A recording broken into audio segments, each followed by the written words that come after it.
அண்மை செய்தி.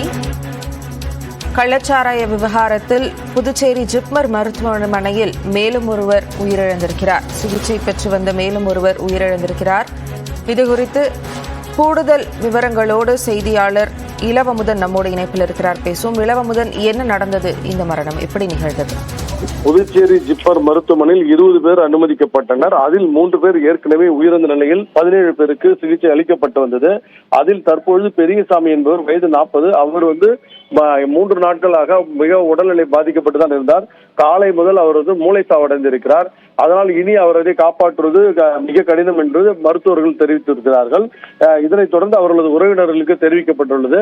உறவினர்கள் அனுமதியை தொடர்ந்துதான் இவருக்கு என்ன நிலை ஏற்படும் என்று தெரிய வரும். அதே நேரத்தில் சாரதா என்ற பெண்மணியும் சின்னசாமி என்பவரும் உடல்நிலை தேறி இருக்கிறார்கள். அவர்கள் நலவுடன் இருப்பதனால் எங்களை வீட்டுக்கு அனுப்புங்கள் என்று மருத்துவர்கள் கேட்டிருக்கிறார்கள். இது குறித்தும் மருத்துவர்கள் ஆலோசித்து வருகிறார்கள். இவர்கள் மட்டுமல்லாது 14 பேர் தற்பொழுது சிகிச்சையில் இருக்கிறார்கள். இவர்களது உடல்நிலையில் பார்க்கும்போது பாதி பேர் மிக மோசமான நிலையில் தான் இருக்கிறார்கள். இவர்களே முழு கண்காணிப்பில் இருப்பதாக மருத்துவர்கள் தெரிவித்திருக்கிறார்கள். விவரங்களை வழங்கியதற்கு நன்றி இளவமுதன்.